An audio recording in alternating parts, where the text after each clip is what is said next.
So a few years... Imagine spending, I don't know, 40 hours perfecting this absolutely gorgeous, highly technical logo for a medical practice. Oh, boy. Right. You've researched the psychology of color, you've meticulously avoided any shapes that convey anxiety, and you present it to the doctor. And let me guess, he loves it. He loves it. But then he walks out to the reception desk, shows it to a random secretary, and in about 5 seconds, the entire project is hijacked and ruined. Just completely derailed. Completely.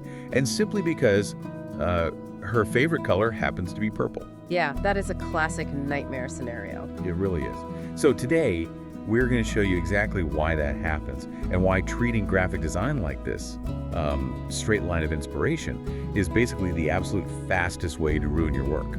It's a trap that, honestly, almost everyone falls into at some point. Really?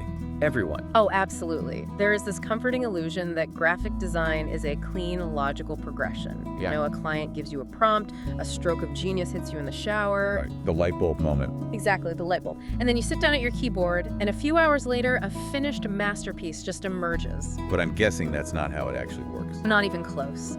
The reality of professional design is profoundly messier.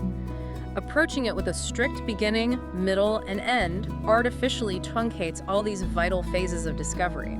At its core, graphic design is a cyclical, looping process. Well, welcome to the deep dive. We are tailoring this exploration specifically for you, the listener. Whether you are a novice designer trying to build a career, or maybe someone who hires designers and wants to understand what on earth is actually happening behind the curtains. We have you covered. So, we're pulling our insights today from Chapter 5 of a foundational text, which is Design for Dummies. A great resource. It really is. And the chapter we are focusing on is literally titled, Design is an Iterative Process. Which perfectly sums up what we were just talking about. Right.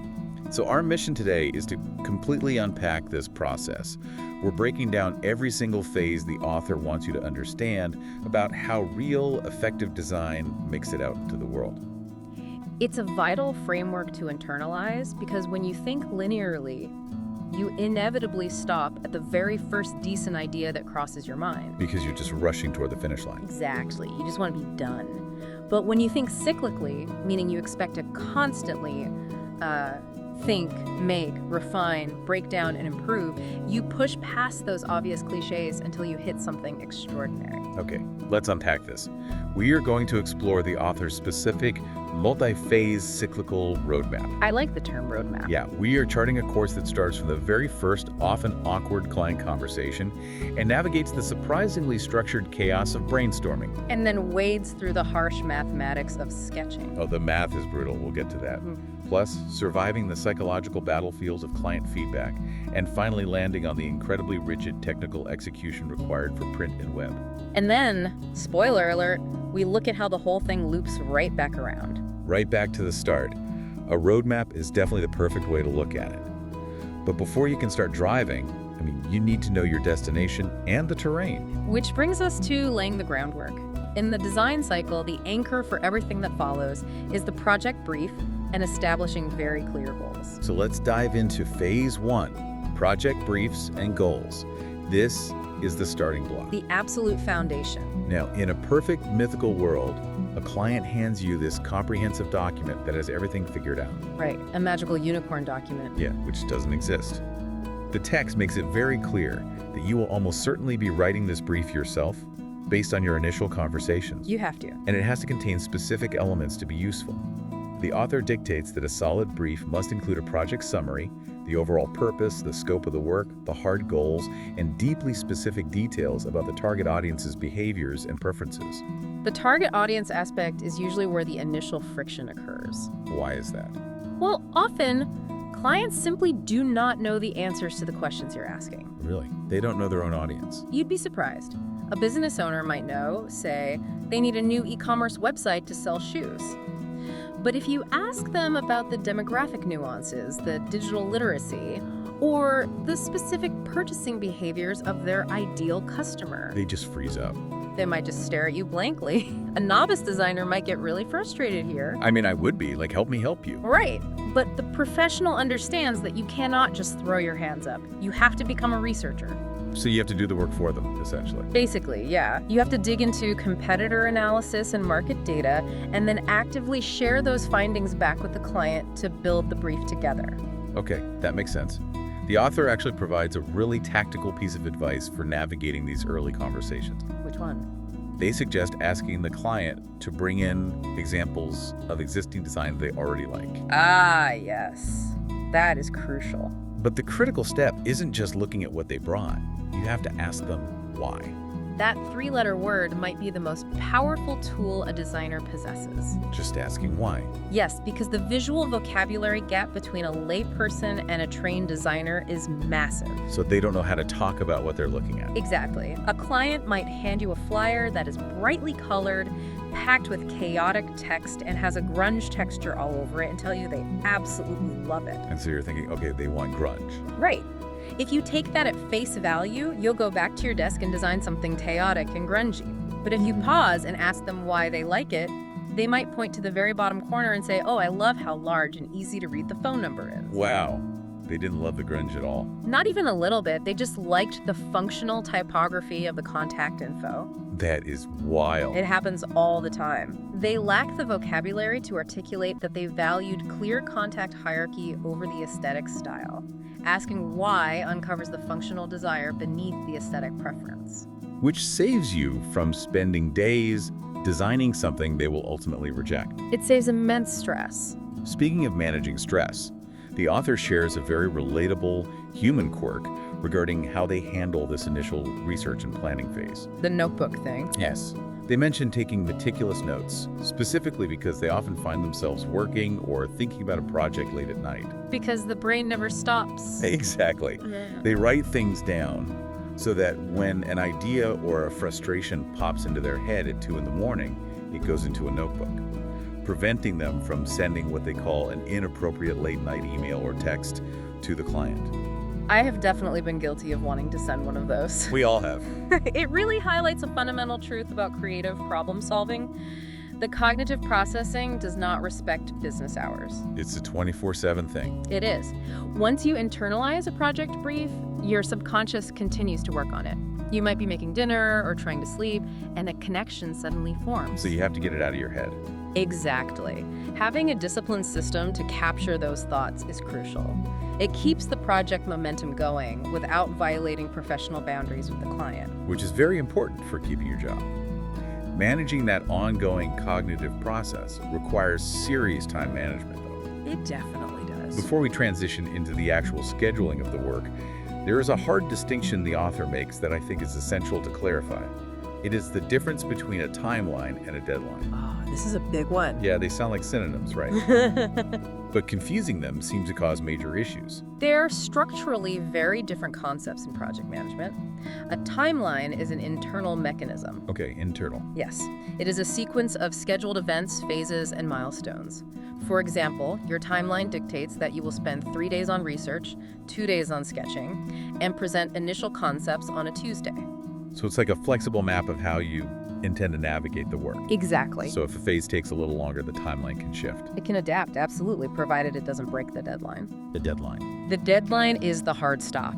It is the absolute non-negotiable date when the final deliverables must be in the client's hands or loaded onto the server or sent to the printing press. Like July 21st, no matter what. Precisely. If you treat an internal timeline goal as a hard deadline, you induce unnecessary panic in your team. Right, because they think it's life or death. And conversely, and far more dangerously, if you treat a hard deadline like a flexible timeline milestone, you will breach your contract and lose the client. That makes perfect sense. The deadline is the brick wall.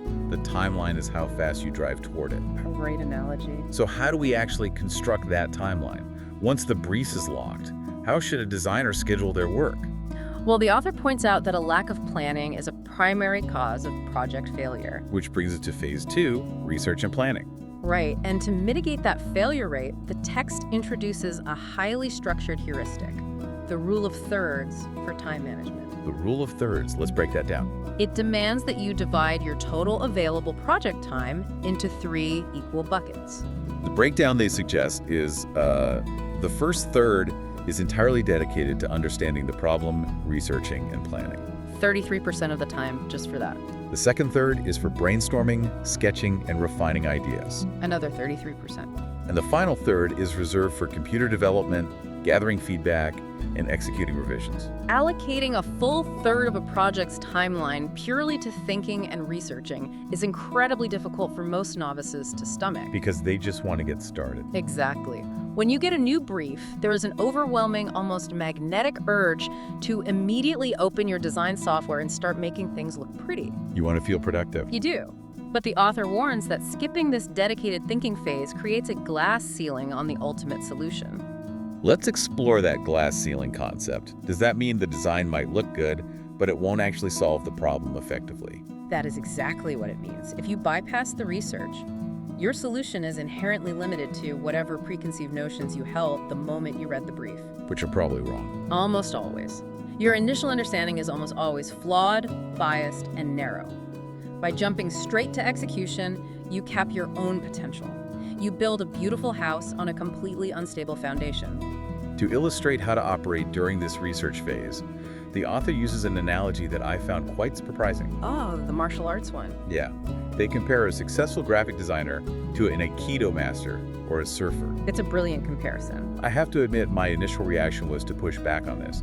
We tend to think of the great designers as visionaries who impose their unique creative will onto a blank canvas. The lone genius myth. Right. So why compare a designer to a martial artist who specifically avoids imposing force, but instead redirects an attacker's momentum? If we connect this to the bigger picture of what design actually is, it makes total sense.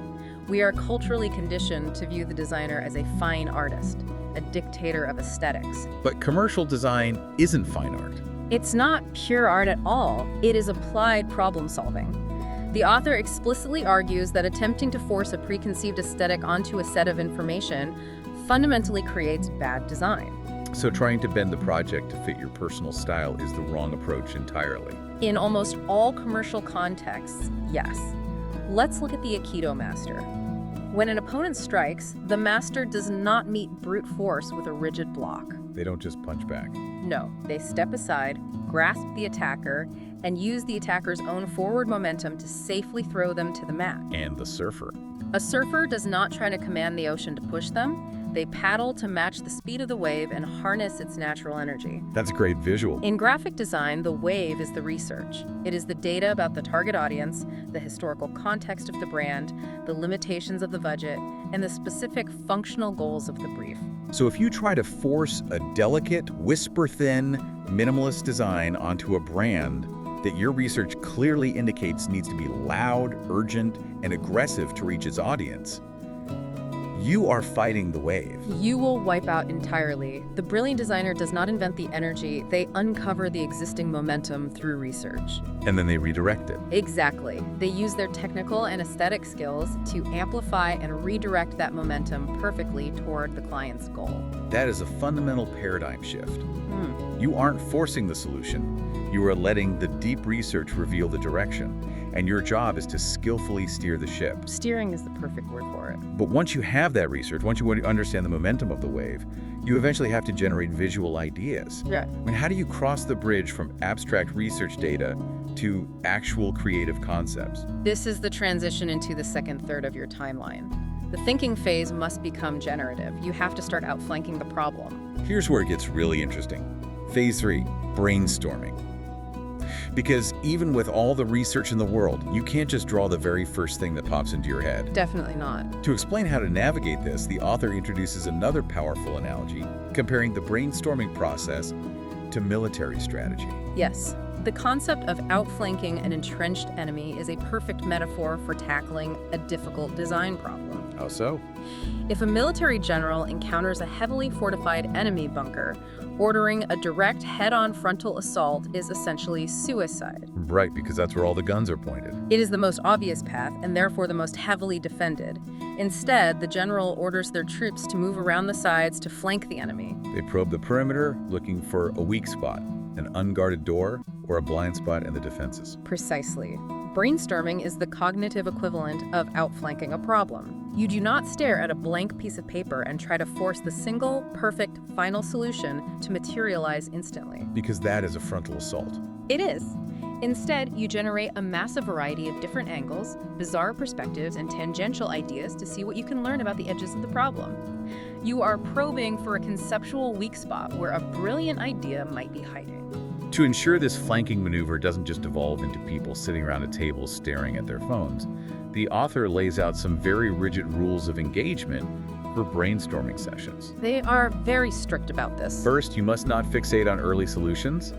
Second, and heavily emphasized, there is absolutely no self-editing allowed. That is often the hardest rule for professionals to follow. Really? Just not editing yourself. It's incredibly hard. We are trained to evaluate and critique, but in the generative phase of brainstorming, evaluation is fatal. Because it stops the flow. Exactly. If you stop to analyze whether an idea is good or feasible, you immediately kill the creative momentum. You have to maintain a psychological headspace where judgment is entirely suspended. Evaluation happens later. Right now, the only goal is volume. The author also insists on setting a strict time limit for these sessions to create a sense of urgency. And if you are facilitating a group, you must enforce a strict only one person talks at a time rule. A crucial rule. I think anyone who has ever worked in a corporate environment understands why that last one is necessary. We've all been in meetings where one highly extroverted, dominant personality just steamrolls the entire room. And the quieter team members simply shut down. Exactly. They just stop talking. It is a dynamic that ruins countless brainstorming sessions.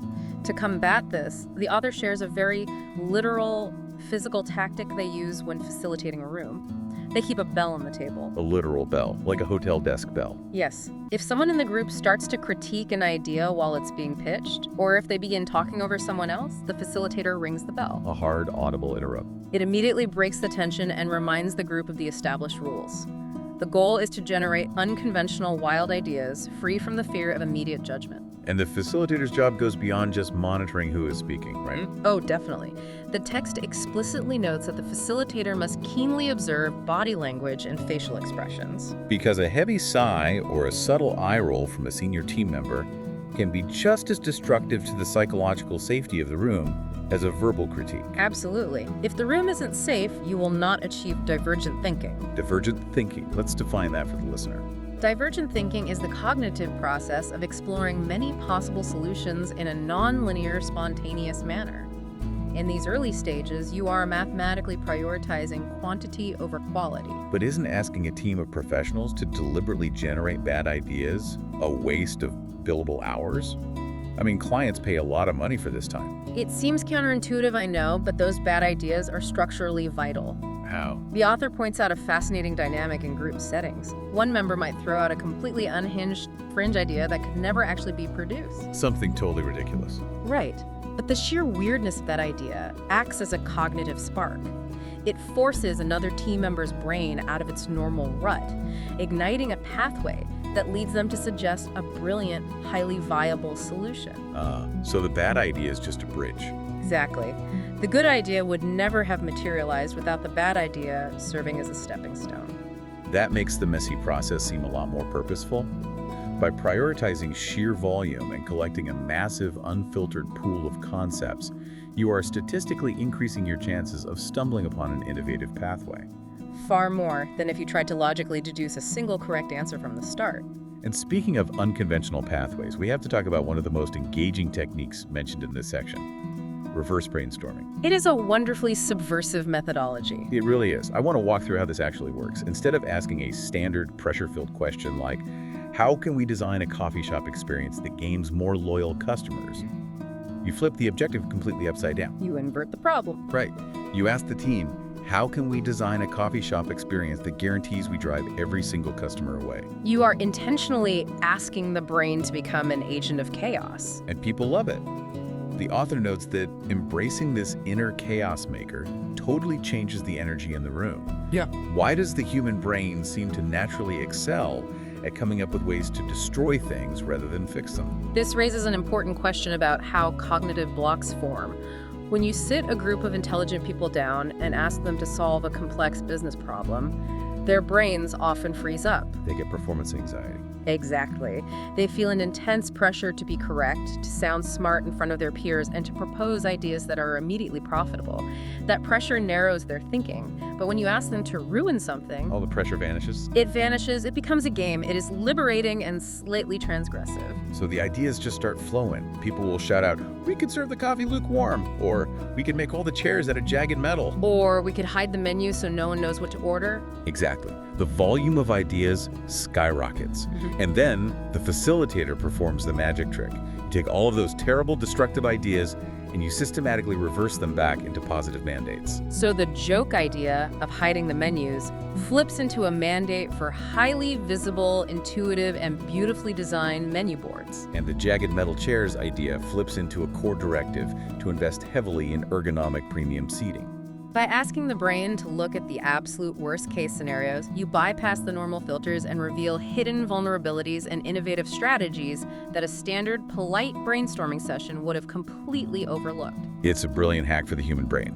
But eventually, the brainstorming session ends, and you are left staring at a wall covered in hundreds of ideas, both regular and reversed. A literal wall of chaos. You have successfully outflanked the problem, but now you have to organize the chaos. And the author provides highly specific physical methodologies for this cleanup phase.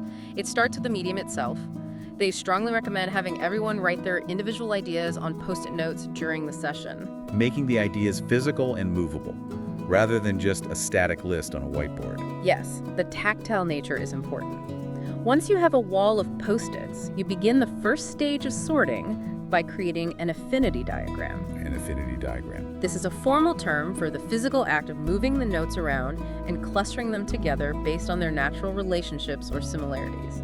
So all the ideas regarding typography go in one cluster, all the ideas regarding photography go in another. And the wild experimental structural ideas go in a third. Correct. Clustering allows the brain to visually process patterns in the chaos. Once clustered, you move to the next step, which is theme mapping. Theme mapping, right? This involves analyzing each cluster to identify the overarching category or narrative that naturally binds those ideas together. It helps the group zoom out and see the larger strategic avenues available to them. But you still can't execute 20 different themes. You have to narrow it down further. Which brings us to the prioritization matrix. This method seemed like an incredibly useful tool for any industry, not just design. It is a very effective decision-making framework. You essentially draw a large graph on the wall with an X and Y axis. You then plot each cluster of ideas based on two critical criteria: feasibility and impact. So the vertical axis represents how much of an impact the idea will have on the client's goal, from low to high. Right. And the horizontal axis represents how feasible the idea is to actually execute, given the budget and timeline, from impossible to easy. By physically plotting the Post-it notes on this graph, you are looking for the ideas that land in the magical upper right quadrant. The high impact, high feasibility zone. Those are the concepts that are highly impactful, but also highly feasible. An idea might be incredibly impactful, but if it requires a Hollywood budget and you only have $500, It falls into a low feasibility quadrant. and it must be discarded. The matrix provides a logical, emotionless way to distill divergent chaos back into convergent, actionable strategy.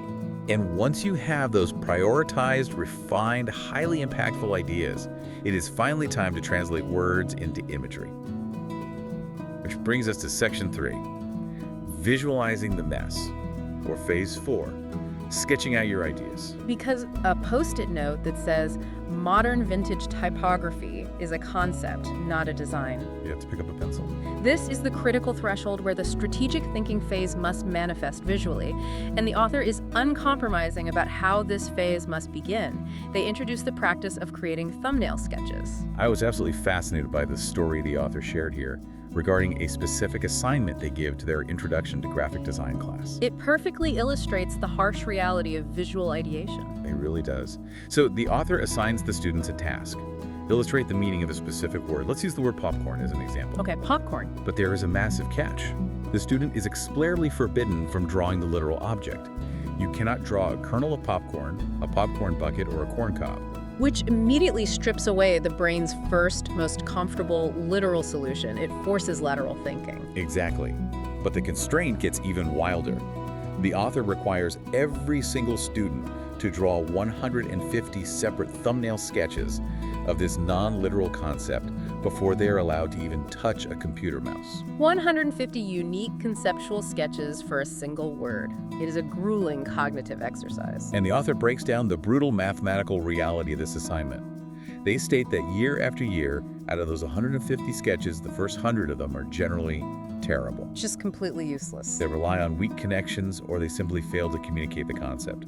The next 45 sketches will be functionally okay, but they will be totally uninspired, relying on predictable visual tropes. Which leaves exactly 5. Yes, exactly 5 sketches out of the 150 that actually contain the seed of unique, insightful, and brilliant design solution. What's fascinating here is the sheer brutality of that ratio. 5 viable ideas out of 150 attempts. That equates to a roughly 3% success rate. A 3% rule. That is a terrifying statistic for a novice designer to hear.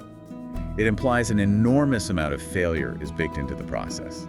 It sounds intimidating, but it is actually profoundly liberating once you understand the psychology behind it. How is that liberating? It completely removes the paralyzing pressure of the blank page.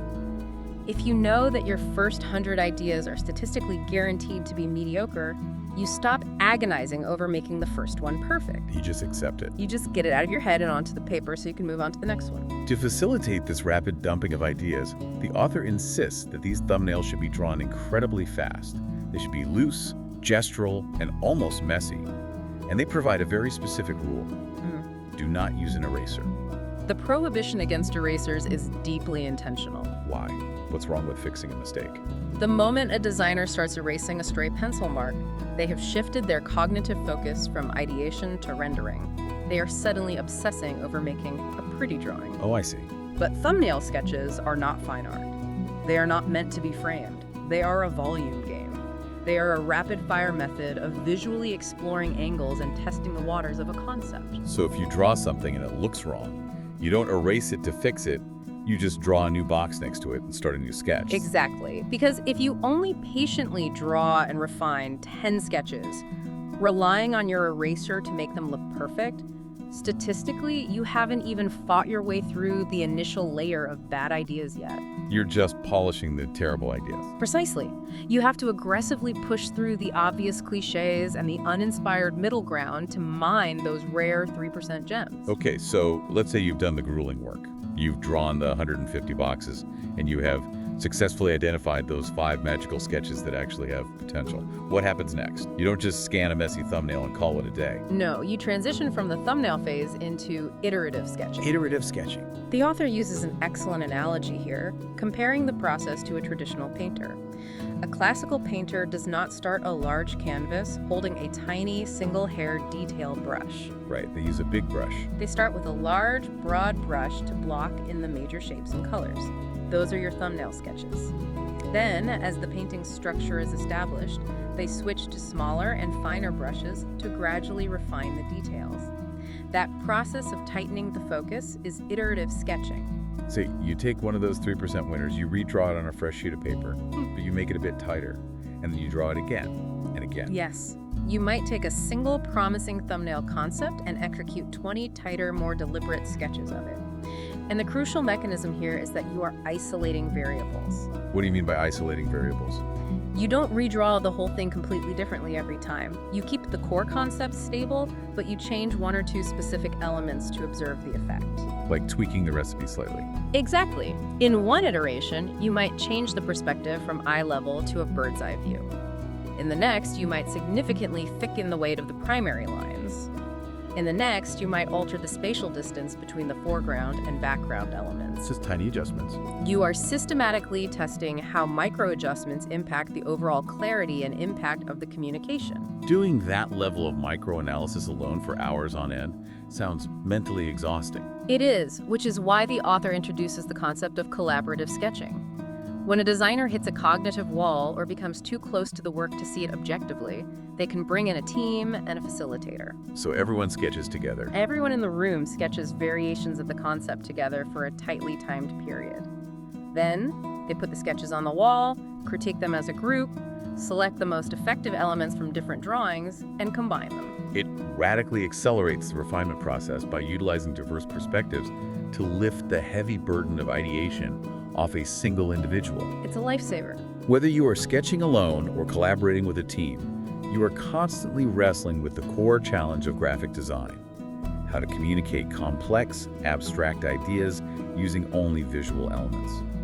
And the text suggests that mastering this often relies on the adept use of visual metaphors. Visual metaphors are the foundational language of graphic communication.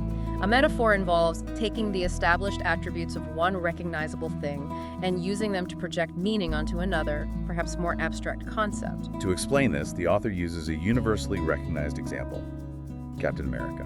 It is a flawless case study in how visual metaphor operates on a subconscious level.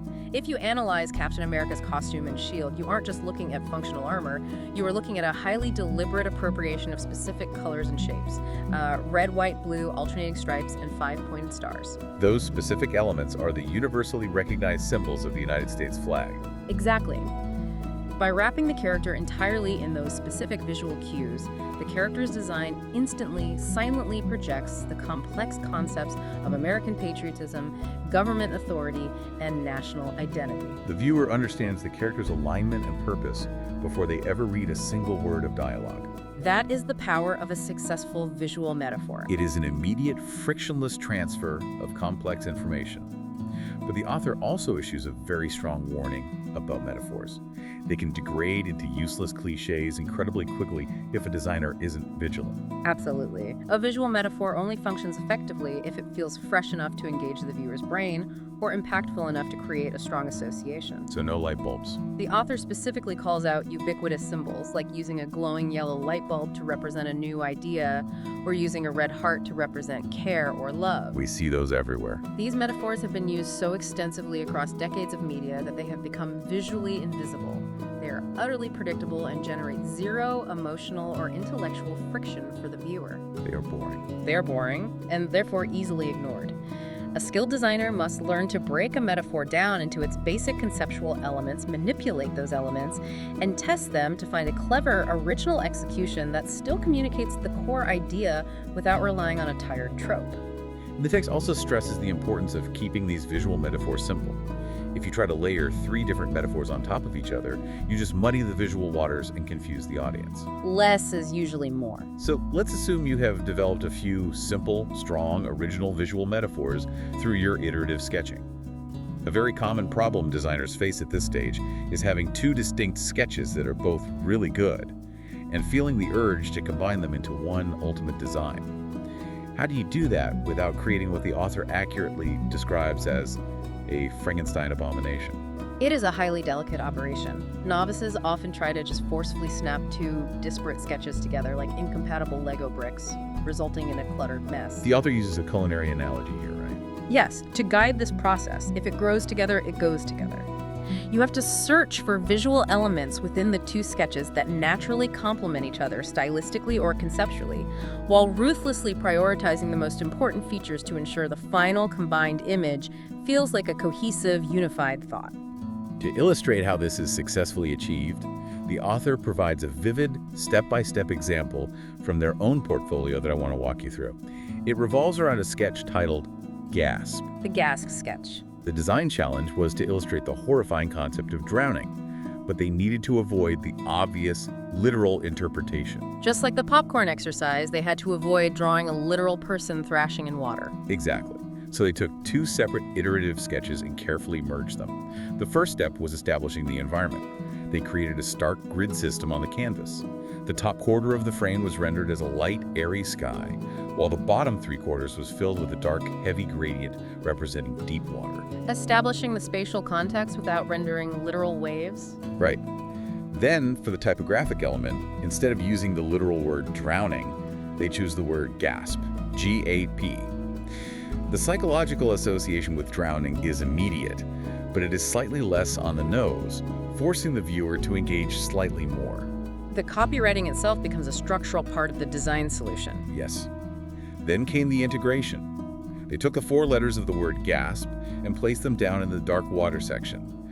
But they didn't just type them in a straight line. They rotated, tilted, and staggered the letters, placing them at irregular heights as if the letterforms themselves were physically kicking and struggling to reach the light sky above. And here is where the micro details of iterative refinement truly elevate a piece. Absolutely. The author describes how, as you read the word from left to right, the final letter, the P, is designed to look as though it has finally succumbed to its fate. It is positioned significantly lower than the other letters, physically slipping further down into the darkest part of the water gradient. So powerful. And to finish the piece, they added 3 tiny, delicate little bubbles rising up from the struggling letters toward the surface. It is a masterful, haunting execution of visual metaphor. What is fundamentally happening in the GASP sketch is that every single microscopic decision, the mathematical ratio of sky to water, the specific choice of the word, the erratic rotation of the letter form, the specific placement of the P, the scale of the bubbles, is aggressively pushing toward one singular emotional goal. Every detail matters. The author introduces another brilliant analogy to explain this cohesion. Driving a car. You wouldn't try to drive a car down the highway while simultaneously pressing your foot on the gas pedal and the brake pedal. That would just violently burn out your transmission and you wouldn't get anywhere. Exactly. In graphic design, every element in your composition is either a gas pedal pushing the core concept forward, or it is a brake pedal slowing it down and confusing the viewer. So a fancy font could be a brake pedal. If you have an element, a decorative line, an extra color, a fancy font, that does not actively push the concept forward, it is a brake pedal. You must refine it, replace it, or completely remove it. The GASP sketch is powerful because every single pixel has its foot entirely on the gas. Okay, so you have done the work. You have this perfect, unified gas pedal down sketch sitting on your desk. It's refined, it's brilliant. Surely now is the time to finally fire up the design software and build it right. Let's pause there. Not quite yet. This is where we cross the threshold into Phase 5 design development. And the absolute first non-negotiable step of this digital phase actually happens away from the keyboard. Yeah. You must stop and talk to the client. Wait, before you even open the software to see how it looks digitally. Yes. You must secure external approval on the pencil sketch. You have to sit down with the stakeholders, present the refined sketch, explain the metaphor, and explicitly ask, does this conceptual direction make sense to you? Do you agree with this approach? Why is this manual checkpoint so critical? If the sketch is brilliant, why not just build it digitally and blow them away with a highly polished, finished presentation? Because designers, no matter how experienced, can easily get lost in their own cognitive echo chambers. You might be completely convinced that you have devised a winning, culturally relevant visual metaphor, but in reality, the logic only makes sense inside your own head. So the client might just not get it. The client might look at it and completely misinterpret it. Getting sent back to the drawing board when you only have an hour invested in a pencil sketch is a minor, easily managed pivot. But if you've already built it, Getting sent back to the drawing board after you have spent 3 days rendering a complex digital file, perfecting the lighting and typography, is a massive, soul-crushing waste of project budget and emotional energy. You must secure strategic buy-in before you commence digital labor. that makes total sense from both a financial and project management perspective. The sunk cost fallacy is real. So assuming you get the enthusiastic green light on the sketch from the client, you finally make the digital transition. Finally. And here, the author, who mentions having over 20 years of experience as a design educator, takes a moment to address a psychological hurdle that I think many of our novice listeners will deeply appreciate: software anxiety. Oh, this is huge. It is a very prevalent form of imposter syndrome within the industry. It's the paralyzing fear that because you haven't memorized every single obscure keyboard shortcut in Adobe Illustrator, or because you don't know how to use the complex 3D rendering tools in Photoshop, you are somehow a fraud and not a real designer. But the author goes out of their way to completely reassure the reader. They state plainly, you do not need to know every trick the software can perform. You only need to know the software well enough to execute your specific idea. And more importantly than knowing every trick, you need the fundamental knowledge to choose the correct tool for the specific job. You wouldn't use a heavy sledgehammer to gently drive a tiny screw into a delicate piece of wood. Right. The author specifically points out a very common amateur mistake: designing a vector logo or a text-heavy resume in Adobe Photoshop. Because Photoshop is for photos. Photoshop is fundamentally a raster-based photo editing program. It is not designed for scalable vector graphics or multi-page layout. As long as you understand which program to open, Illustrator for logos, InDesign for layouts, Photoshop for images, you can figure out the specifics as you go. I found the author's candor here really refreshing. Speaking from their past experience running teams as a creative director, they noted that they have immense respect for a junior designer who stops working to look up a YouTube tutorial or read an article to figure out how to execute a specific visual effect. Absolutely. Being resourceful is a core competency of design. The software is merely the medium, the hammer and chisel.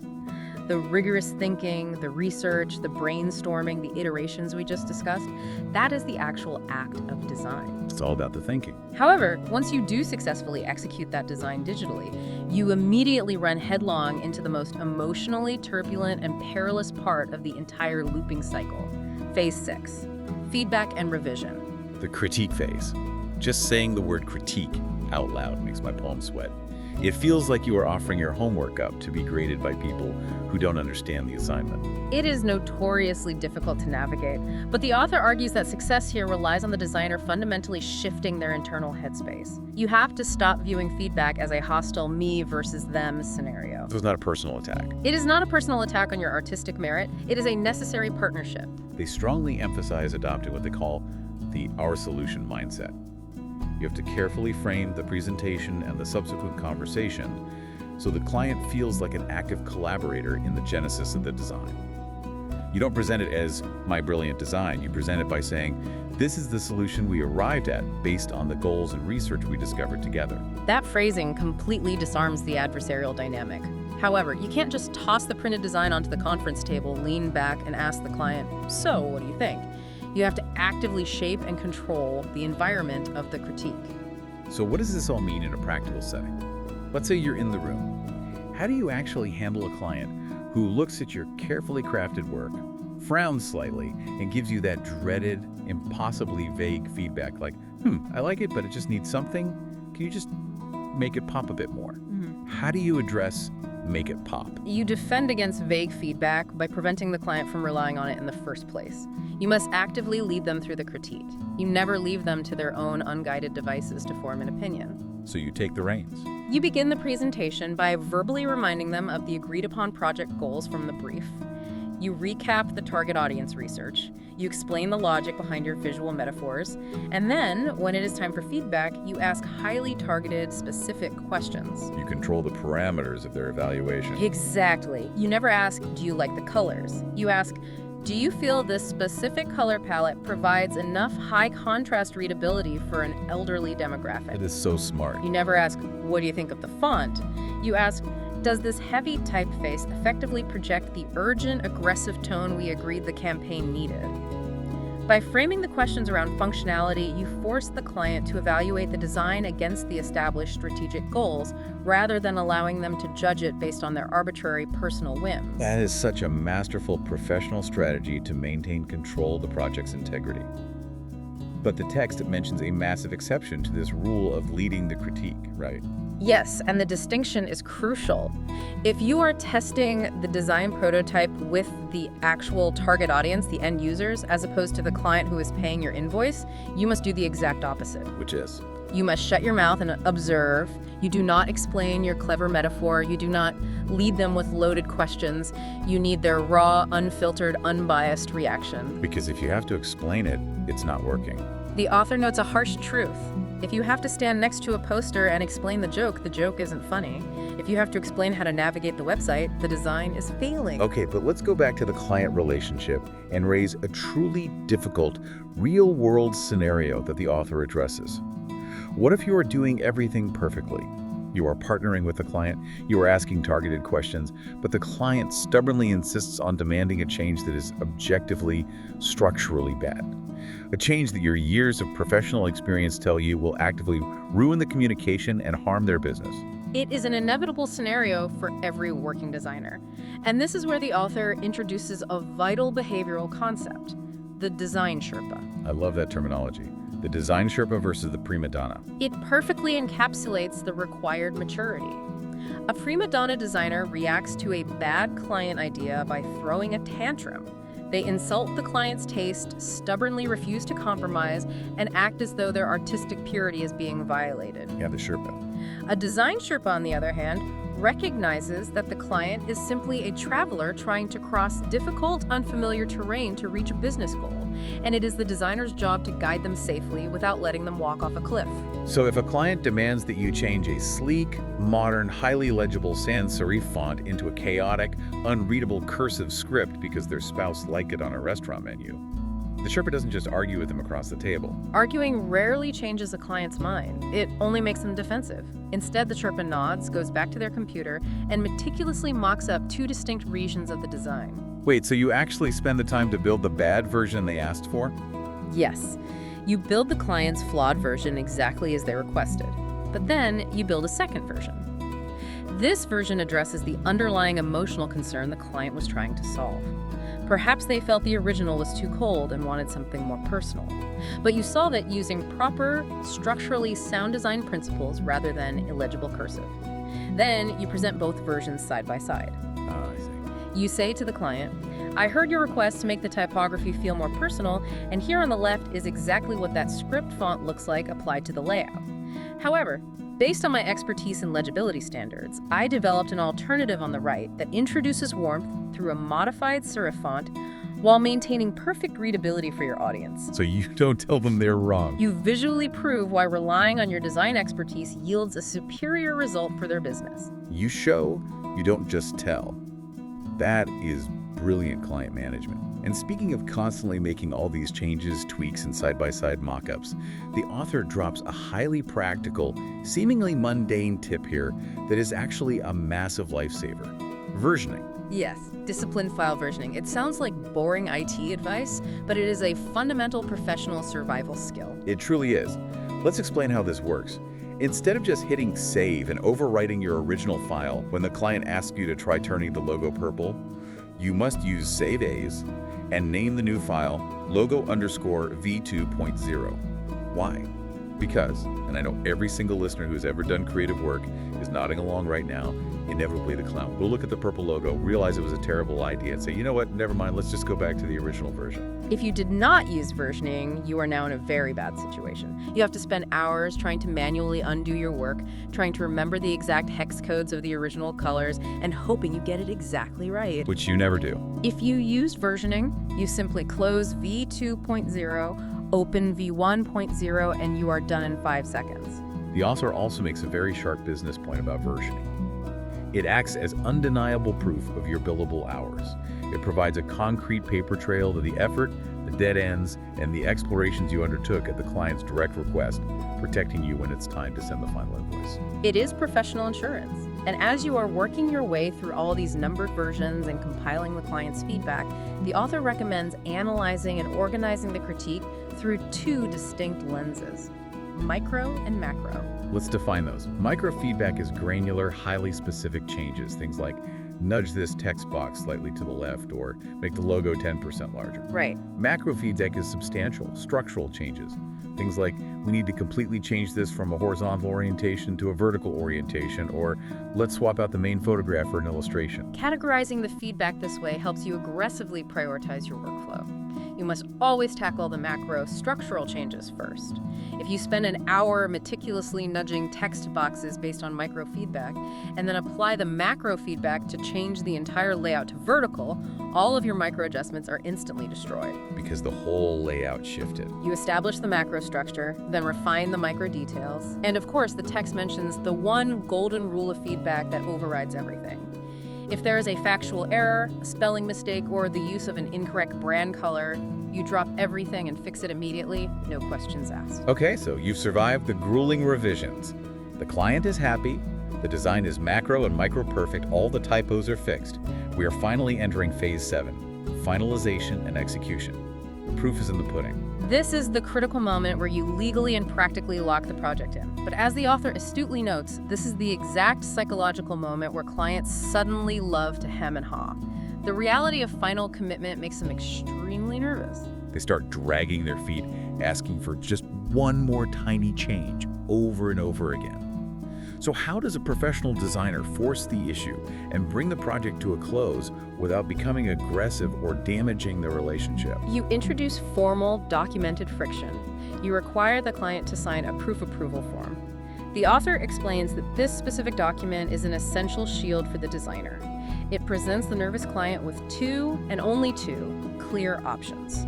Option 1 states clearly that the client has reviewed the final project, they approve it for full production, and crucially, they formally accept full financial responsibility for any typos, errors, or omissions discovered from this point forward. It legally shifts the liability off the designer and onto the client. Exactly. When a client realizes they are signing away their right to blame you for a misspelled phone number, they suddenly stop glancing at the design and start proofreading it very, very closely. Option 2 on the form allows them to request final, specific listed changes, but with the explicit understanding that the project cannot proceed until those changes are made and they sign a brand new proof approval form. Which introduces a level of formal administrative friction that immediately stops the endless cycle of casual, project stalling minor tweaks. It works wonders. And if you don't secure this kind of formal alignment, if you don't communicate with absolute clarity throughout the final stages, things can go wildly, hilariously off the rails. Which brings me back to my absolute favorite part of the entire text, the one I mentioned at the very beginning. I am so eager to discuss this specific anecdote the author included, the urology logo. Oh, this is a legendary cautionary tale.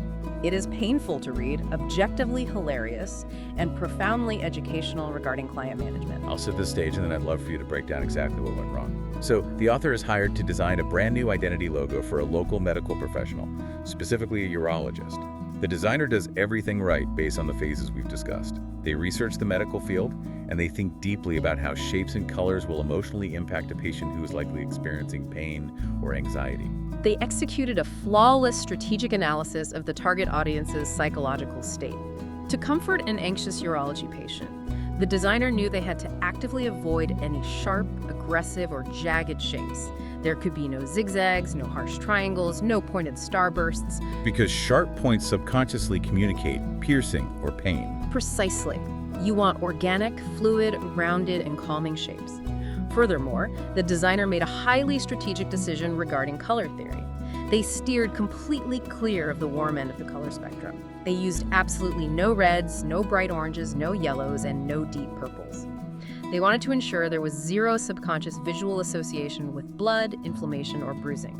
It was an incredibly thoughtful, medically appropriate, strategic design foundation. So feeling confident, the designer goes to the urologist's office, sets up the presentation, and reveals a few beautifully crafted, safe, calming, intelligently designed options. And the doctor looks at the boards and seems completely lost. He asks for a minute to think, physically picks up the presentation sketches, and literally walks out of the room. Which, as any seasoned professional will tell you, is never a positive sign during a creative pitch. Right. Never a good sign. So the designer is sitting there alone, sweating. A few minutes later, the doctor walks back in, suddenly beaming with confidence. He points directly to one of the logo sketches and says, "I really like this one, but I want it to be purple." The designer is absolutely stunned. They purposefully avoided purple for very specific medical reasons. When asked why purple, the doctor confesses his entire decision-making process. He walked out to the reception desk, showed the sketches to his secretary, and she pointed at that one and said, "I like that one, but make it purple because purple is my favorite color." That was the entirety of the medical professional's strategic evaluation. His secretary's personal favorite color completely overrode hours of calculated psychological design theory. The author says they mentally kicked themselves right then and there. What is the fundamental lesson here? Why did the designer fail? We have to analyze the moral of this story carefully because it forms the crux of professional-client relations. The designer did not fail in the execution of the design. The sketches were strategically perfect. The designer failed entirely in the presentation. How so? The author made a fatal assumption. They assumed the doctor, being a highly educated professional, inherently understood the mechanics of visual communication. They assumed the doctor looked at the rounded shapes and intuitively grasped why there were no zigzags. They assumed the doctor recognized why there was no red or purple. But the doctor didn't understand any of that. He was a medical expert, not a design expert. He was just looking at pretty pictures without context. Precisely.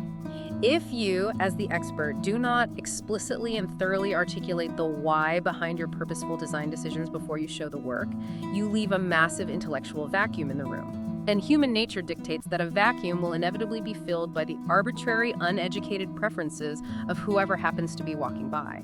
In this case, a random secretary whose fondness for the color purple completely hijacked the entire strategic foundation of a medical project. You have to walk your clients through your decisions step by step so they understand exactly how the specific visual elements actively support their business goals. If you don't educate them, you lose control of the design. That is such a vital, hard-learned lesson. Okay, so assuming you have successfully shepherded your client, you've educated them on your decisions, and they have enthusiastically signed the proof approval form, you now have to physically generate and export the final files. And phase 7 of the text transitions from theory into providing a ton of hard, rigid technical execution specs that our novice listeners absolutely need to understand. Let's break down the mechanics of print prep first. Yes, preparing a digital file to be physically manufactured by a printing press requires adhering to very specific physical laws. First, let's look at resolution. All raster images, meaning pixel-based images like photographs, must be strictly formatted to at least 300 dpi. DPI stands for dots per inch. Can you explain the physics of why that specific number matters? Think of a photograph as a mosaic made of tiny square tiles. If an image is 72 dpi, it means there are 72 tiny squares of color in every square inch. That looks fine on a glowing computer monitor, but if you print that on a high-resolution commercial press, the ink droplets will physically spread slightly on the paper, and those 72 large squares will become highly visible to the human eye. The image will look blurry, blocky, or pixelated. So 300 dpi is just more tiles. By forcing the image to 300 dpi, you are packing 300 microscopic tiles into that same inch, ensuring the transition between colors is so dense and smooth that the human eye cannot perceive the individual dots. Next on the print prep checklist is color mode. The author states you must strictly convert your entire design from RGB to CMYK. Why does this matter? This is a critical transition between two entirely different systems of physics. The monitor you design on emits active light. It creates every color you see by mixing red, green, and blue light, RGB. This is an additive color model. So more light makes it brighter. Paper, however, does not emit light. It reflects ambient light. A printing press creates color by applying layers of cyan, magenta, yellow, and black ink, CMYK. This is a subtractive color model. The ink absorbs certain light waves and reflects others. So what happens if you forget and send an RGB file to the printer? Because a screen can emit bright light, the RGB spectrum can produce vibrant neon-like colors that physical inks simply cannot replicate. If you send an RGB file to a press, the printer software will forcibly translate it to CMYK, and those vibrant digital colors will shift unpredictably, usually resulting in a final printed piece that looks dull, muddy, or entirely wrong. You must design and export in the physical medium's native color space. Okay, that covers dots and color. What about the physical cutting of the paper? The text heavily emphasizes including an 18-inch bleed. What exactly is the mechanic of a bleed? Imagine a massive commercial printing press. It is pulling huge, continuous rolls of paper through heavy, rapidly spinning metal rollers at high speeds. And then a giant mechanical guillotine slices stacks of that paper down to the final size of your flyer. Because of the incredible speed and physical mechanics, the paper inevitably shifts a microscopic amount during the cutting process. It's never mathematically perfect. Right. A bleed is a deliberate extra margin of your design, usually 1/18 of an inch, that extends past the intended final trimmed edge of the document.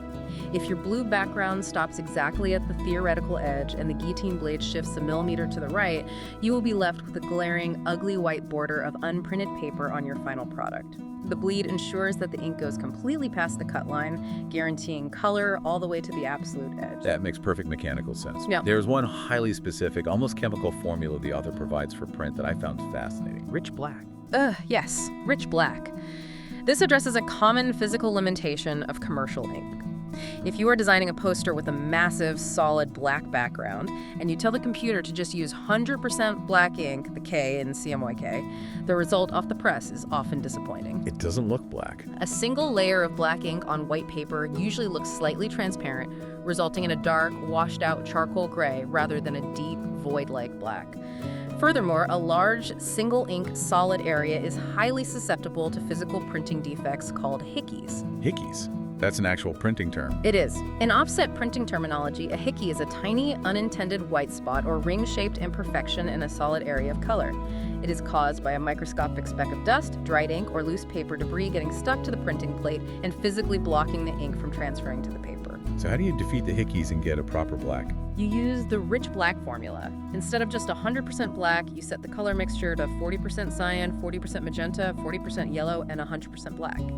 You're essentially commanding the press to lay down 4 separate, heavy hits of wet ink directly on top of each other. This creates a dense, luxurious, incredibly dark black. And because you have 4 layers of ink, if a piece of dust creates a hickey on the cyan plate, the magenta, yellow, and black ink will fill it in, rendering the defect completely invisible. And finally, to wrap up print, you export this massive high-resolution CMYK rich black file as a high-quality PDF, specifically formatted as a PDFX1A or PDFX4, which mechanically embeds all the necessary font data and color profiles directly into the file so the printer's software interprets it flawlessly. Okay, that exhausts the physical print realm. But what about preparing files for web and mobile platforms? The author points out that the rules completely flip, right? They flip entirely. In print preparation, your goal is to create the most massive, data-heavy file possible to ensure maximum physical quality. On the digital web, massive file size is your absolute worst enemy. The entire digital execution phase is a delicate, high-stakes balancing act between maintaining acceptable visual quality and achieving extreme data compression. The author gives a staggering, real-world example of this compression. They reference 2 identical-looking photos of a house, specifically Frank Lloyd Wright's famous Falling Water house, which we know based on the SEO file name they mentioned later. They show an uncompressed image that is a massive 34 megabytes. Then they show a compressed image next to it that looks virtually identical to the naked eye, but it has been mathematically squashed down to a mere 253 kilobytes. That represents a phenomenal 99% reduction in overall file size. A 99% reduction. And let's explain the mechanics of why this matters so much. Yeah. It all comes down to load times. If you build a web page and place that 34 megabyte image on the home page, a user trying to access your site on a weak 4G cellular connection while sitting on a train will be staring at a blank loading screen for a full minute as their phone struggles to download the data. And user psychology dictates that no one waits a minute for a web page to load anymore. They abandon the site after 3 seconds. You lose the customer immediately. Which is why understanding the mechanics of different file formats is paramount for a designer. The author breaks down the specific technical use cases. You use the JPG format for complex, multicolored photographs because its compression algorithm is specifically designed to blend pixels smoothly. You use the PNG format specifically when you require a transparent background, like a standalone logo floating seamlessly over a colored website header. And then there are SVGs, which operate on entirely different mathematical principles. Let's explain that, because I think a lot of people just think of an SVG as another image file. Why do you use SVGs for vector graphics like icons and logos? We established earlier that a raster image, like a JPG or PNG, is a grid made of millions of tiny colored squares. An SVG, a scalable vector graphic, contains 0 pixels. It is actually a text file containing complex mathematical equations that plot points on an X and Y axis, and then instruct the computer to draw a line or a curve between those points. So it's just a formula. Because it is just math, the computer recalculates the drawing every time it loads. This means you can scale an SVG icon from the size of a smartwatch screen up to the size of a digital billboard, and it will remain flawlessly mathematically sharp, all while taking up almost 0 data. That is incredible, just pure math. And the author rounds out the formats by noting you use GIFs for small, simple, low-color animations. For mobile-specific optimization, they highly recommend utilizing newer, hyper-efficient formats like WebP for image compression and ensuring any video is compressed using the MP4 format with the H.264 codec. But beyond the visual compression of the files themselves, a designer must also structure the unseen underlying metadata of the digital execution. You mean the information that the user never actually sees? Like the file names and alt text? Exactly. When you save an image for the web, you should never lazily name it image_004_final point JPG. A search engine crawler cannot look at the picture to know what it is. It reads the file name. You must name it descriptively, using hyphens to separate the words, like Frank-Lloyd-Wright-Falling-Water-Point-JPG. This mechanically boosts the website's search engine optimization, helping the client rank higher on Google. And the text makes a strong point about mandatory alt text. Alt text or alternative text is a hidden snippet of code that provides a literal written description of the image. It is an absolute requirement for modern accessibility. Visually impaired users rely on screen reader software to navigate the internet. When the software encounters an image, it reads the alt text aloud. If a designer fails to include descriptive alt text, they are actively locking a segment of the audience out of the client's content. And for optimizing mobile experiences specifically, they highlight a coding technique called lazy loading. This essentially means the website is programmed to not download the heavy images or videos sitting at the bottom of the page until the user actually physically scrolls down to them. It prioritizes all the bandwidth on loading whatever is immediately visible on the screen first. Which is a perfect segue into a much larger, more philosophical point the author makes regarding mobile design strategy. This raises an important question. Why are we designing a separate mobile experience in the first place? Mobile devices are not merely miniature desktop computers. The psychological intent of the user is fundamentally radically different depending on the device in their hand. That point blew my mind. It illustrated perfectly with a Walmart example. Let's walk through it. If I am looking up the Walmart website on my desktop computer, I am almost certainly stationary. I am probably sitting comfortably at a desk in my home, relaxed, with plenty of time. My intent is to read deep, comparative product reviews, browse large catalogs of inventory, or compare complex pricing structures. You are in an exploratory, information-gathering headspace. Right. But if I pull my cell phone out of my pocket and search for Walmart, I am likely in a completely different physical and psychological state. I'm probably in my car, in transit, feeling rushed, and I am specifically looking for the store hours to see if they're open, or I am trying to pull up directions to the nearest physical location. The mobile user is seeking immediate, actionable, highly specific data. The desktop user is seeking comprehensive, immersive information. If a designer just takes the complex, heavy desktop experience and lazily shrinks it down to fit on a tiny 5-inch screen, forcing the mobile user to navigate complex menus just to find the store hours, the designer has failed the user entirely. The structure of the design must adapt to the differing psychological intent of the medium. That is so insightful. The device dictates the user's anxiety level, and the design must react to that. Okay, so the files are perfectly optimized for compression. The SEO and accessibility metadata is pristine. The mobile intent is mapped. The final assets are uploaded to the server or sent to the printing press. The project is launched. We are finally done. Right? Phase 8, repeat. Exactly.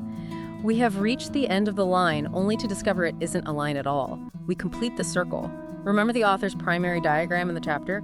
It is an infinite, closed loop. So the process never actually ends. How is that possible? Because the reality of commercial execution is that the first iteration is rarely, if ever, perfect. You spent weeks operating on assumptions and controlled testing. But once the design is launched out into the wild, it encounters the friction of reality.